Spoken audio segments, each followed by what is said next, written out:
بسم اللہ الرحمن الرحیم۔ السلام علیکم معزز طلباء کرام، آپ سب کیسے ہیں؟ آج ہم نور الانوار کے سبق نمبر 348 کو پڑھیں گے۔ آج کے ہمارے سبق کا عنوان ہے مسح رأس میں با کی حیثیت۔ آج کے ہمارے سبق کی عبارت وقال الشافعی الباء فی قولہ تعالی وامسحوا برؤوسکم للتبعید سے شروع ہوتی ہے۔ آج کے سبق میں ہم آیت الہی وامسحوا برؤوسکم میں با کس معنی میں آیا ہے، اس حوالے سے امام مالک، امام شافعی اور احناف کے درمیان جو اختلاف ہے اس کو واضح کرنے کی کوشش کریں گے۔ امام شافعی کا نظریہ پڑھیں گے، امام مالک کا پڑھیں گے اور احناف کی طرف سے اس کا جواب بھی پڑھیں گے، اور اسی کا کچھ حصہ جو ہے وہ ہمارے آئندہ سبق میں بھی جاری رہے گا۔ تو لہٰذا ہم بڑھتے ہیں آج کے سبق کی عبارت اور اس کے ترجمے کی طرف، اس کے بعد اس کی وضاحت کی طرف بڑھیں گے۔ مصنف علیہ رحمہ لکھتے ہیں وقال الشافعی الباء فی قولہ تعالی وامسحوا برؤوسکم للتبعید فیکون المعنى وامسحوا بعد رؤوسکم والبعد مطلوب بین ان یکون شعرا او ما فوقه حتی قریب بالکل فعلى ای بعد یمسح یکون آتیا بالمعمول به۔ اور حضرت امام شافعی علیہ رحمہ نے فرمایا کہ اللہ تبارک و تعالیٰ کے قول وامسحوا برؤوسکم میں با تبعید کے لیے ہے، لہٰذا اس کے معنی یہ ہوں گے کہ وامسحوا بعد رؤوسکم، یعنی اپنے سر کے بعض کا مسح کرو، اور بعض مطلق ہے، خواہ وہ ایک بال ہو وہ بھی بعض ہے، یا اس سے زیادہ ہو کل کے قریب تک ہو وہ بھی بعض ہے۔ پس جس بعض پر بھی مسح کرے گا وہ معمول بھی پر عمل کرنے والا ہوگا۔ وقال مالک رحمہ اللہ تعالی انہا صلۃ ای زائدۃ فکأن المعنى وامسحوا رؤوسکم والظاہر منہ الکل فیکون مسح کل الرأس فرضا۔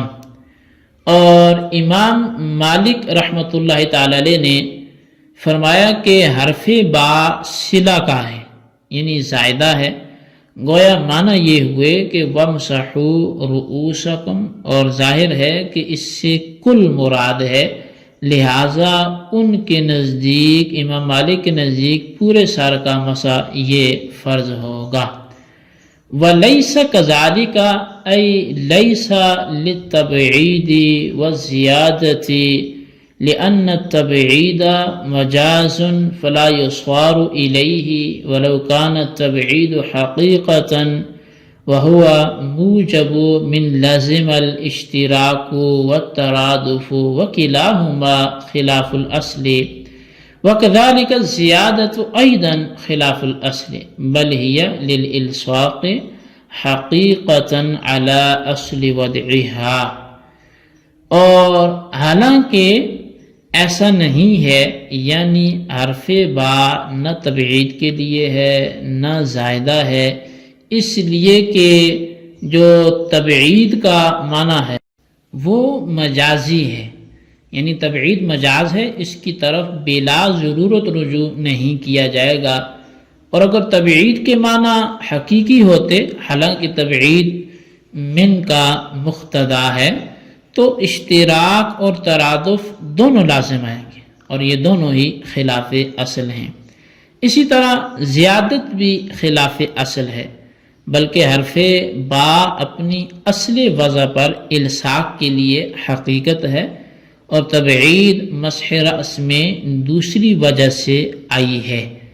تو وَإِنَّمَا جَاءَ التَّبْعِيدُ فِي مَسْحِ الرَّأْسِ بِطَرِيقٍ آخر، اور تبعید جو مسح رأس میں ہے یہ دوسری وجہ سے آئی ہے، كما قال لكنها إذا دخلت في آلة المسح كان الفعل متعديا إلى محله فيتناول كله، كما إذا قيل مسحت الحائط بيدي فالحائط محل الفعل ومفعول له يراد به كله، والید آلۃ دخل علیہا الباء یراد بها البعد اذ المعتبر فی آلۃ قدر ما يحصل به المقصود. تو جیسا کہ کہا، لیکن جب وہ آلہ مسح پر داخل ہوگا تو فعل اپنے محل کی طرف متعدی ہوگا اور کل محل کو شامل ہوگا. جیسا کہ جب کہا جائے مسحت الحائط بیدی کہ پس میں نے دیوار کو اپنے ہاتھ سے مسح کیا، پس حائط فعل مسح کا محل بھی ہے اور اس کا مفعول بھی. اس سے کل مراد ہوتا ہے، اور ید ایک آلہ ہے جس پر حرف با داخل ہوا ہے. اس سے بعض مراد ہوتا ہے کیونکہ آلہ میں اتنی ہی مقدار معتبر ہوتی ہے جس سے مقصود حاصل ہو جائے. جی طلبہ کرام، یہ تھی ہمارے آج کے سبق کی عبارت اور اس کا ترجمہ. آئیے اب اس کی وضاحت کی طرف بڑھتے ہیں. مسح رأس کی مقدار میں ائمہ کا اختلاف ہے. چنانچہ حضرت امام ابو حنیفہ امام اعظم رحمۃ اللہ تعالی علیہ کے نزدیک 1/4 سر کا مسح کرنا یہ فرض ہے، اور امام مالک رحمۃ اللہ تعالی علیہ کے نزدیک پورے سر کا مسح کرنا یہ فرض ہے، اور امام شافعی علیہ رحمہ کے نزدیک مطلق رأس کا مسح فرض ہے، خواہ ایک بال کا مسح کرے خواہ اس سے زائد کا کرے. اور تینوں حضرات کی دلیل وہ اللہ تعالیٰ کا ایک ہی فرمان ہے وَامْسَحُوا بِرُؤُوسِكُمْ، اور اپنے سروں کا مسح کرو. اب اس طور پر کہ حضرت امام شافعی علیہ رحمہ کے نزدیک بِرُؤُوسِكُمْ میں جو با ہے یہ با بعضیت کے لیے ہے، تبعید کے لیے ہے، لہٰذا آیت کے معنی یہ ہوں گے وَامْسَحُوا بَعْدَ رُؤُوسِكُمْ، اور اپنے یعنی سروں کے بعض کا مسح کرو. اور بعض مطلق ہے، یہ نہیں ہے کہ وہ 1 بال ہو 10 بال ہو آدھا سر ہو پونا سر ہو، تو لہٰذا وہ 1 بال بھی ہو سکتا ہے اور 1 بال سے زائد کل کے قریب تک بھی ہو سکتا ہے. پس مسح کرنے والا بعض کی جس مقدار پر بھی مسح کرے گا وہ اللہ تعالیٰ کے فرمودہ حکم پر عمل کرنے والا ہوگا. یعنی بعض کی ہر مقدار پر مسح کرنے سے نص قرآن پر عمل کرنے والا شمار ہوگا. پس معلوم ہوا کہ مطلق بعض کا مسح فرض ہے. حضرت امام مالک رحمۃ اللہ تعالی علیہ کا مذہب اب ہم پڑھیں گے، چونکہ یہ تو امام شافعی علیہ رحمہ کا نظریہ اور ان کی دلیل تھی.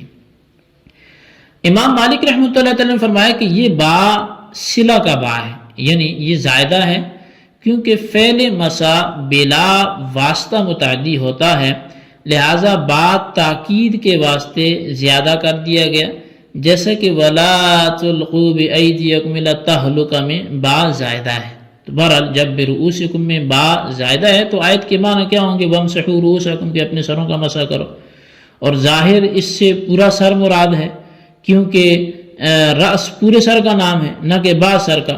بس اس صورت میں پورے سر کا مسح کرنا فرض ہوگا جیسا کہ امام مالک کا مذہب ہے. اچھا جی، یہ امام مالک اور امام شافعی کے مذاہب تھے. حضرت امام اعظم امام ابو حنیفہ رحمۃ اللہ تعالیٰ کا مذہب بیان کرتے ہوئے صاحب منار نے فرمایا کہ یہ دونوں باتیں غلط ہیں. یعنی با نہ تبعید کے لیے ہے نہ زیادت کے لیے ہے، کیونکہ تبعید با کے مجازی معنی ہے اور بلا ضرورت مجازی معنی کی طرف رجوع نہیں کیا جاتا جب تک کہ حقیقت میں عمل کرنا ممکن ہو. اور یہاں تبعید کے معنی مراد لینے کی چونکہ کوئی ضرورت نہیں ہے، اس لیے با تبعید کے لیے نہیں ہوگا. اور اگر تبعید کو با کے حقیقی معنی قرار دیے جائیں تو اشتراک اور ترادف دونوں لازم آئیں گے. ترادف تو اس طور پہ کہ تبعید با کے بھی معنی ہیں اور من کے بھی معنی تبعید کے ہیں، اور دال متعدد اور مدلول متحد ہو، اسی کو ترادف کہا جاتا ہے. اور اشتراک اس طور پہ لازم آئے گا کہ با کے حقیقی معنی الصاق کے بھی ہیں اور تبعید کے بھی، اور دال متحد اور مدلول متعدد ہو، اسی کو اشتراک کہا جاتا ہے. تو بہرحال تبعید کے معنی کو با کی حقیقت قرار دینے سے اشتراک اور ترادف لازم آتا ہے، اور یہ دونوں ہی باتیں خلاف اصل ہیں، اور زیادت بھی خلاف اصل ہے جو امام مالک کے نظریے.